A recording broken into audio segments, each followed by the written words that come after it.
தேவனுக்கு மகிமை உண்டாவதாக.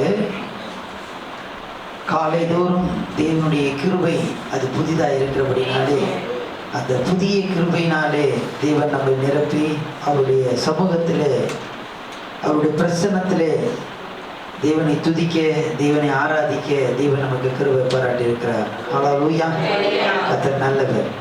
இந்த நாளிலும் கூட நாம் தொடர்ச்சியாக தியானிக்கிறதான கலாத்தியருக்கு எழுதின நிருபத்திலிருந்து கலாத்தியருக்கு எழுதின நிருபம் 2ஆம் அதிகாரத்தினுடைய முதல் 10 வசனங்களை நாம் எடுத்து வைத்துக் கொள்ளலாம். முதல் 10 வசனங்கள், அது முதல் 5 வசனங்களை நாம் வாசிக்கலாம். 14 வருஷம் சென்ற பின்பு நான் தீத்துவை கூட்டிக் கொண்டு பர்னபா உடனே கூட மறுபடியும் எருசலேமுக்கு போனேன். நான் தேவ அறிவிப்பினாலே போய் புற ஜாதிகளிடத்தில் நான் பிரசங்கிக்கிற சுவிசேஷத்தை அவர்களுக்கு விவரித்து காண்பித்தேன். ஆயினும் நான் ஓடினதும் வீணாகாதபடிக்கு எண்ணிக்கை உள்ளவர்களுக்கே தனிமையாய் விவரித்து காண்பித்தேன். ஆனாலும் என்னுடனே கூட இருந்த தீத்து கிரேக்கனாய் இருந்தும் விருத்த சேதனம் பண்ணிக்கொள்ளும்படிக்கு கட்டாயம் பண்ணப்படவில்லை. கிறிஸ்து இயேசுவுக்குள் நமக்கு உண்டான சுயாதீனத்தை உளவு பார்த்து நம்மை நியாய பிரமாணத்திற்கு அடிமைகள் ஆக்கும் பொருட்டாக பக்க வழியாய் நுழைந்த கள்ள சகோதரர் நிமித்தம் அப்படி ஆயிற்று.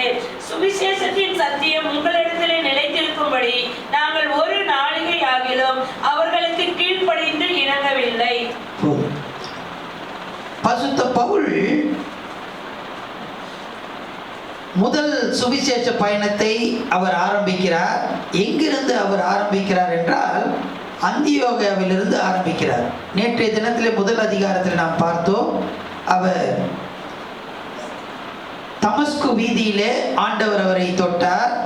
தமஸ்கு வீதியிலிருந்து அவர் அரபிய வனாந்திரத்துக்கு அவர் கடந்து செல்கிறார். அரபிய வனாந்திரத்திலே ஆண்டவருடைய வெளிப்பாடுகளை, வேத வசனங்களினுடைய ஆழங்களை அவர் அறிந்து கொண்டு திரும்பவுமாக அவர் தமஸ்குவிலே வந்து ஊழியத்தை செய்கிறார். அங்கே எதிர்ப்புகள் காணப்படுகிறது. அங்கே மதில் வழியாய் அவர் கூடையிலே வைத்து இறக்கப்படுகிறார். அங்கிருந்து அவர் எருசலேமுக்கு வருகிறார். முதன்முறையாக எருசலேம் வருகிறார். எருசலேமிலும் பிரச்சனைகள் இருக்கிறது. 15 நாட்களுக்கு மேல் அங்கு தங்க முடியவில்லை. எருசலேமில் இருந்து பிரச்சனை அதிகரிக்கிறதுனால அவர் தன்னுடைய சொந்த ஊருக்கு அவர் கடந்து செல்கிறார். தர்சு பட்டணத்துக்கு கடந்து செல்கிறார். இப்படி தர்சு பட்டணத்துக்கு கடந்து சென்ற பிற்பாடு அங்கே சுவிசேஷ ஊழியம் நடக்கிறது. அந்த சுவிசேஷ ஊழியத்தை கேள்விப்பட்டு சிதறடிக்கப்பட்டவர்கள் அங்கே வருகிறார்கள், அங்கு ரட்சிக்கப்படுகிறார்கள் என்று எருசலேம் சபை கேள்விப்பட்டு எருசலேம் சபையிலிருந்து பர்னபாவை அனுப்புகிறார்கள். அப்படி பர்னபா வரும்போது அந்த சிலிசியா அந்த நாடு வழியாக அந்த இடத்துல வரும்போது பவுலை சந்திக்க வேண்டும், தர்சு பட்டணத்திலே பவுலை சந்திக்க வேண்டும் என்று சொல்லி பவுலை கூட்டிக் கொண்டு அவர் எங்கே வருகிறார் என்றால் அந்தியோகியாவுக்கு வருகிறார். நேற்றைய தினத்தில் அதை பார்த்தோம். அந்தியோகியாவுக்கு வருகிறார்கள். வாசிக்கலாம். அப்போஸ்தலர் நடபடிகள் 15ஆம் அதிகாரம் 11ஆம் அதிகாரம் 11ஆம் அதிகாரம் 25ஆம் வசனம். பின்பு பர்னபா சவுலை தேடும்படி தர்சுக்கு புறப்பட்டு போய் அவனை கண்டு அந்தியோகியாவுக்கு அழைத்து கொண்டு வந்தான். இவர்கள் எங்கே அவர்களை அழைத்து கொண்டு வருகிறார் என்றால் அந்தியோகியாவுக்கு வருகிறார்கள். இப்படி அவர்கள் அந்தியோகியாவிலே தங்கி இருக்கிறார்கள். அப்படி இருக்கிறதான நேரத்தில் எருசலேமில் இருக்கிறதான அநேகர் அந்தியோகியாவுக்கு வருகிறார்கள். இப்பொழுது தலைமை சபை எருசலேமில் இருக்கிறது. ஆனால் ஊழியம் எங்க வல்லமையா நடக்குது அப்படின்னு சொன்னா அந்தியோகியால நடக்குது. எனவே அங்க இருக்கிறதான முக்கியமான எல்லாரும் இங்க வராங்க. 27ஆம் வசனத்தை வாசிக்கலாம். அந்நாட்களிலே எருசலேமில் இருந்து சில தீர்க்கதரிசிகள் அந்தியோகியாவுக்கு வந்தார்கள். எல்லாரும் தீர்க்கதரிசிகள், முக்கியமான ஊழியக்காரர்கள் இப்ப அந்தியோகியாவுக்கு வருகிறார்கள். இப்படி அந்தியோகியாவிலே எல்லாரும் தங்கி இருக்கிறாங்க. இப்படி தங்கி இருக்கிற நேரத்தில் 13ஆம் அதிகாரத்தினுடைய முதல் வசனத்தை வாசிக்கலாம். அந்தியோகியா பட்டணத்தில் உள்ள சபையிலே பர்னபாவும் நீகர் எனப்பட்ட சிமியோனும் சிரேனே ஊரானாகிய லூவியும் கார்பங்க தேசாதிபதியாக ஏரோதுடனே கூட வளர்க்கப்பட்ட மனாயினும் சவுலும் தீர்க்கதரிசிகளாயும் போதகர்களாயும் இருந்தார்கள். அவர்கள் கர்த்தருக்கு ஆராதனை செய்து உபவாசித்துக் கொண்டிருக்கிற போது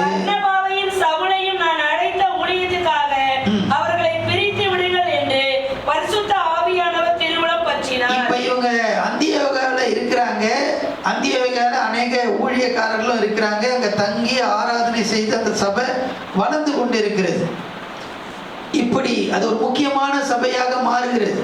தலைமை சபை காட்டிலும் அந்தியோகியா சபை இப்போ வளர்ந்து அது ஒரு அதிகாரமுடைய சபையாய் மாறுகிற இந்த நேரத்தில், அவங்க உபவாசிக்கிற நேரத்தில் ஆண்டவர் சொல்றாரு, பவுலையும் பர்னபாவையும் நான் அழைத்த ஊழியத்துக்காக பிரித்து விடுங்கள் என்று சொன்னபோது அங்கே முதல் சுவிசேஷ பயணம் ஆரம்பிக்கப்படுகிறதை பார்க்கிறோம். வாசிக்கலாம், 3ஆம் வசனம் வாசிக்கலாம். உபவாசித்து ஜெபம் பண்ணி அவர்கள் மேல் கைகளை வைத்து அவர்களை அனுப்பினார்கள். முதல் சுவிசேஷ பயணத்துக்கு கடந்து போகிறார்கள்.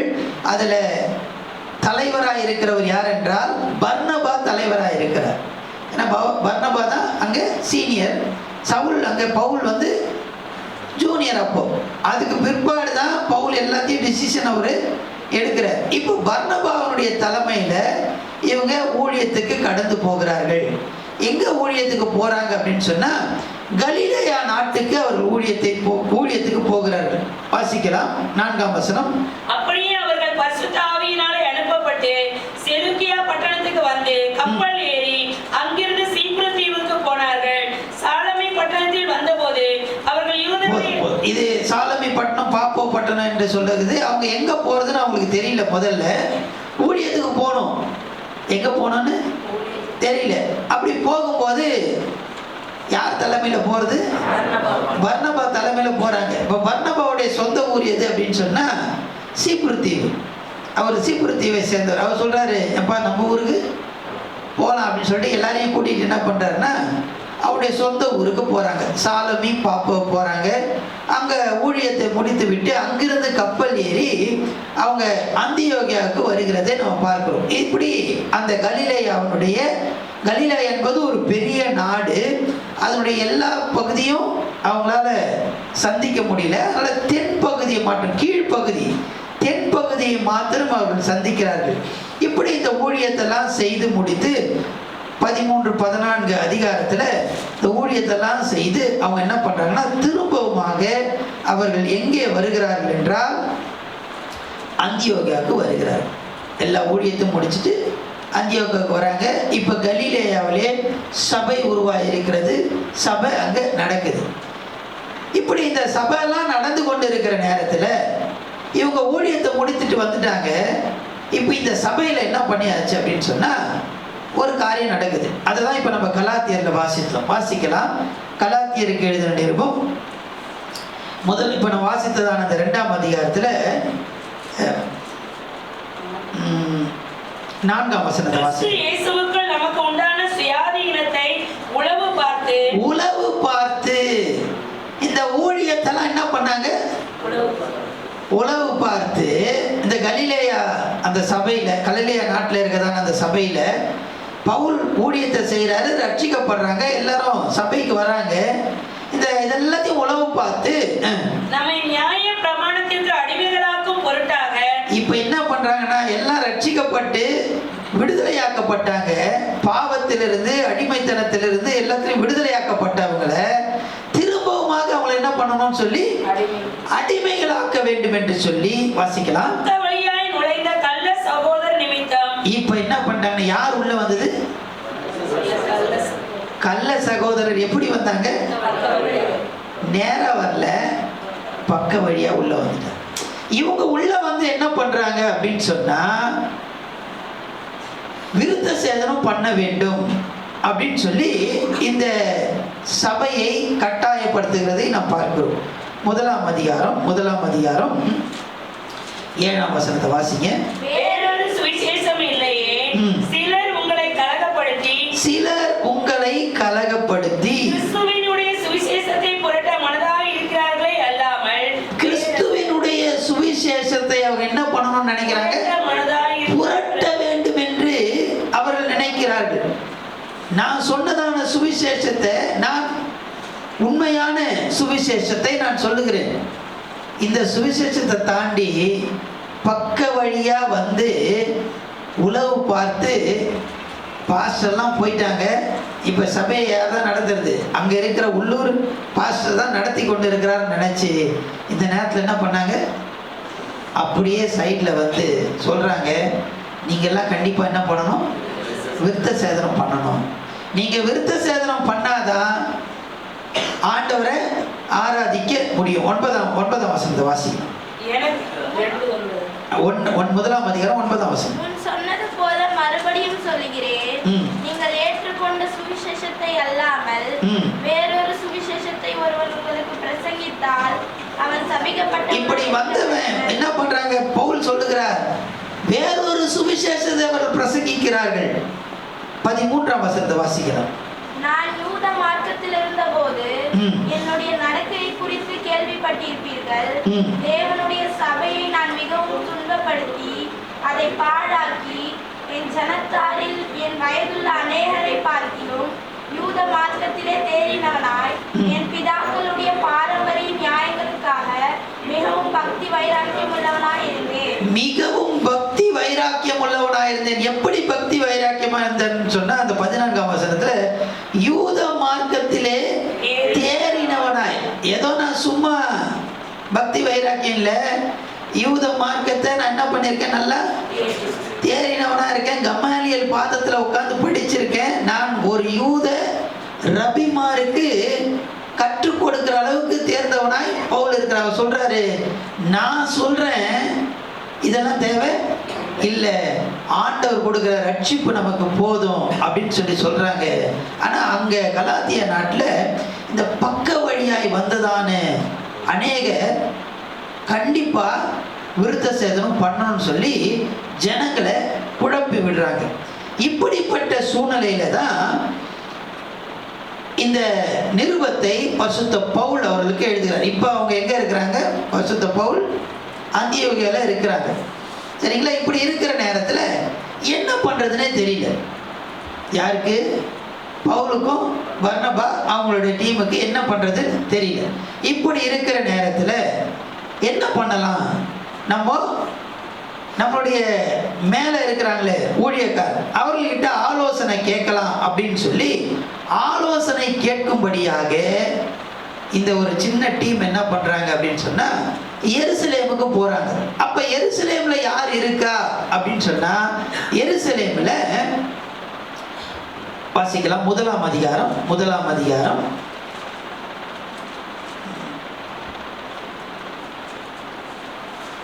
19ஆம் வசனத்தை வாசிக்கலாம். 19ஆம் வசனம். கர்த்தருடைய சகோதரனாகிய யாக்கோபை தவிர. அப்ப அங்க பிஷப்பா யார் இருக்கிறது அப்படின்னு சொன்னா, இயேசு கிறிஸ்துவனுடைய சகோதரன். இயேசுவுக்கும் மரியாளுக்கும் மன்னிக்கவும், யோசேப்புக்கும் மரியாளுக்கும் இயேசு பிறந்த பிற்பாடு மாம்சத்தின்படி பிறந்தவர்கள். இயேசு ஆண்டவர் பரிசுத்த ஆவியினாலே உற்பத்தியானார். பரிசுத்த ஆவியினாலே அவர் கற்பம் தரித்தார் என்று நாம் பார்க்கிறோம்.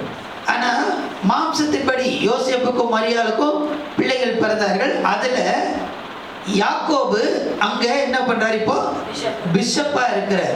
அவர் தான் ஊழியத்தினுடைய தலைமையா இருக்கிறார். அவர்கிட்ட போய் நம்ம என்ன பண்ணலாம்? ஆலோசனை கேட்கலாம். எதுக்கு ஆலோசனைனா, நம்ம போய் சுவிசேஷத்தை சொல்றோம், பக்க வழியா எல்லாரும் நுழைந்து என்ன பண்றாங்க அப்படின்னா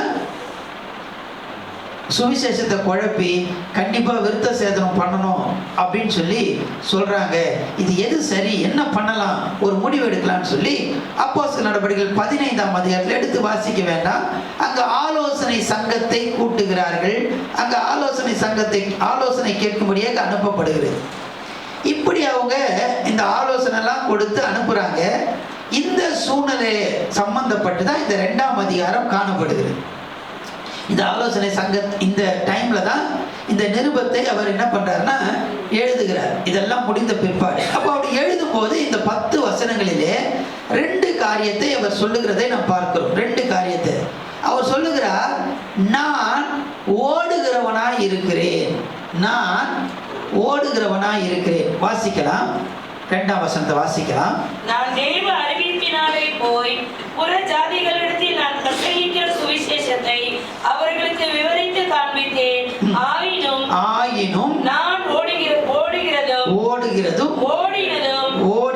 வீணாகாதபடிக்கு எண்ணிக்கை உள்ளவர்களுக்கே பரிசுத்த பவுல் ஊழியம் செய்த மாதிரி இதுவரைக்கும் யாரும் என்ன பண்ண முடியல, செய்ய முடியல. அந்த காலத்துல அவர் அப்படி ஒரு ஊழியத்தை அவர் செய்திருக்கிறார். ஆனா அவர் சொல்றாரு, நான் உலகத்தையே என்ன பண்ணல, வானத்தை வில்லா வளைக்கலப்பா. நான் என்ன பண்ணேன் அப்படின்னா வெறும் எண்ணிக்கை உள்ளவர்களுக்கு மாத்திரம். எண்ணிக்கை பின்னாடி நம்ம பார்க்கலாம். அவர் சொல்றாரு, நான் ஓடுகிறேன் என்று அவர் சொல்லுகிறார். இப்படி அந்த ஓட்டத்தை குறித்து 7ஆம் அதிகாரம், மன்னிக்கவும் 5ஆம் அதிகாரம் 7ஆம் வசனம் வாசிக்கலாம். கலாத்தியர் 5:7 வாசிக்கலாம். கலாத்தியர் 5:7. நீங்கள் நன்றாய் ஓடினீர்களே, சத்தியத்துக்கு கீழ்ப்படியாமல் போக உங்களுக்கு தடை செய்தவன் யார்? அவருக்கு அந்த கலாத்திய சபைக்கு அவர் சொல்லும் போது, இந்த நிருபத்தை அவர் எழுதும் போது சொல்றாரு, ஏன்பா நீங்க என்ன பண்ணீங்க, நல்லா ஓடுனீங்களப்பா. நான் ஓடுனேன், இந்த ஓட்டம் என்ன பண்ணக்கூடாது, வீணாக கூடாது. நீங்க ஓடுறீங்க, இந்த ஓட்டத்தை தடை செய்யும்படி தடை செய்தவன் யார்? நீங்க ஆண்டவரை நோக்கி ஓடிக்கொண்டிருக்கிறீங்க. இப்படி இந்த ஓட்டுகிற இந்த ஓட்டத்துல நாம் எப்படிப்பட்டவர்களா இருக்க வேண்டும் என்றால், பல பேர் என்ன பண்ணுவாங்க, பக்க வழியாய் வருவார்கள். அவங்க ஏதாவது ஒன்று புரட்டுவார்கள். இப்படி புரட்டப்படுகிற நேரத்தில் நாம் எப்படி ஓட வேண்டும் என்றால், எபிரேயருக்கு எழுதின நிருபம் எல்லாருக்கும் தெரிஞ்ச வசனம். ஆகையால் 12ஆம் அதிகாரத்தினுடைய முதல் 2 வசனங்கள் எல்லாருக்கும் தெரிஞ்ச வசனம். ஆகையால் மேகம் போன்ற இத்தனை திரளான சாட்சிகள் நம்மை சூழ்ந்து கொண்டிருக்க,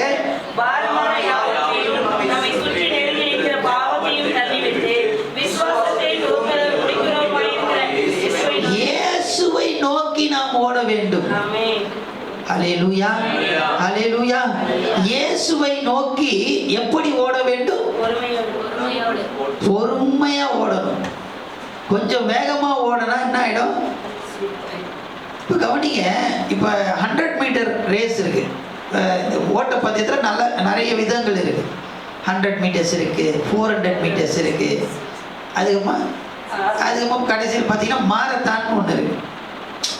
இப்போ 100 மீட்டர் ரேஸ் எப்படி ஓடணும்? ரொம்ப வேகமாக ஓடணும். இப்போ மாரத்தான் எப்படி ஓடணும்? நீங்கள் மாரத்தான் ஃபாஸ்ட்டாக ஓட முடியாது. கொஞ்ச நேரத்தில் என்ன ஆயிடுவீங்க? ஆமாம்.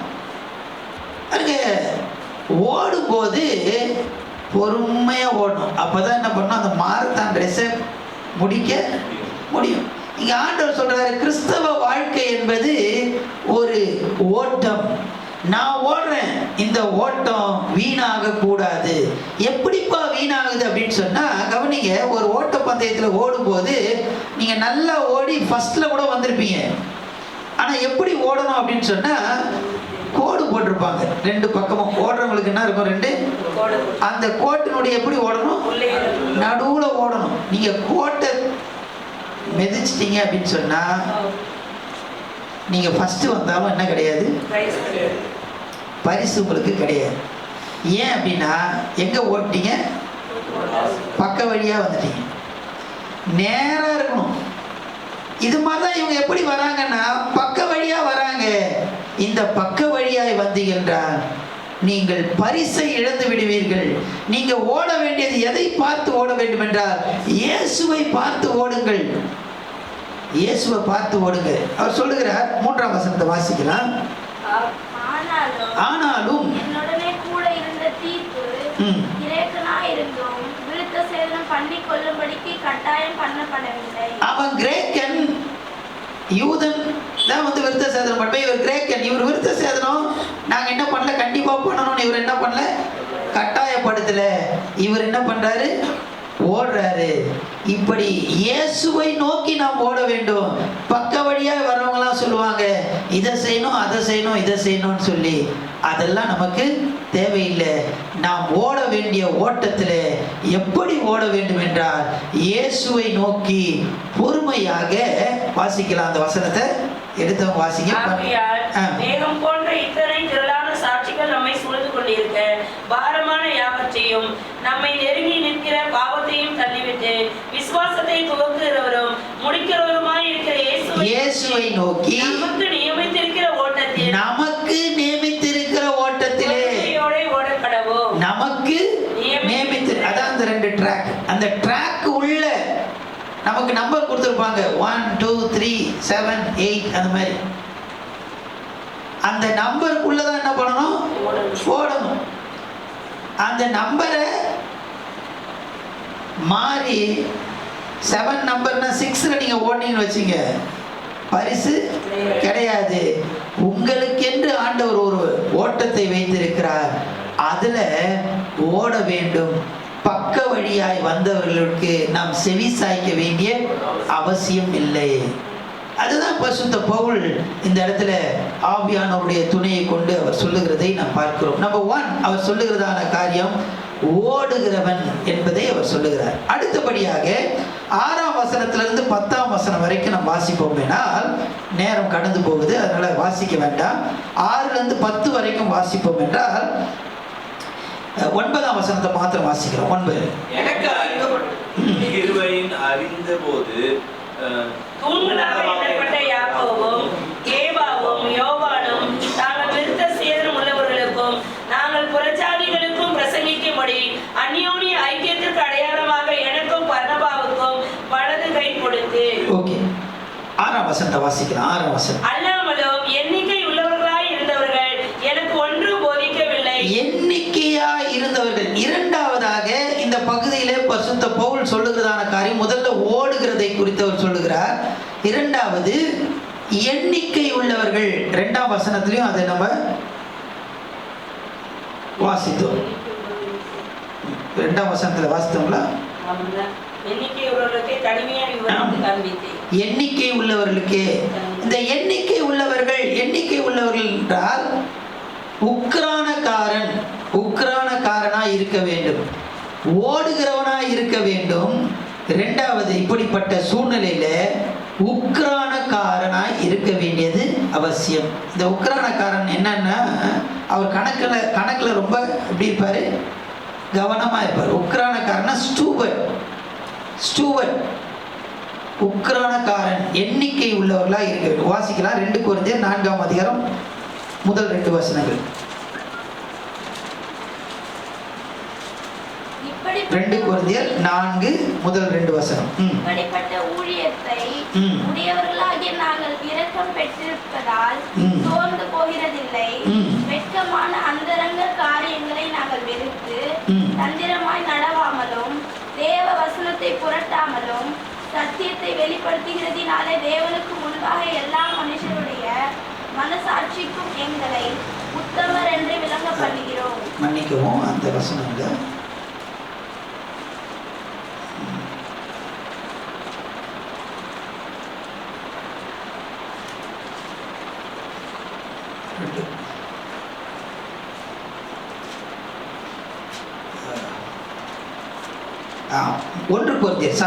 ஒன்று கொரிந்தியர் 4ஆம் அதிகாரம் முதல் 2 வசனம். மன்னிக்கவும், 1 கொரிந்தியர் 4ஆம் அதிகாரம் முதல் 2 வசனம். எந்த மனுஷனும் எங்களை கிறிஸ்துவின் ஊழியக்காரர் என்றும் தேவனுடைய ரகசியங்களின் உக்கிரானக்காரர் என்றும் எண்ணிக்கொள்ள கடவன். மேலும் உக்கிரானக்காரன் உண்மை உள்ளவன் என்று காணப்படுவது அவசியம். ஹல்லேலூயா.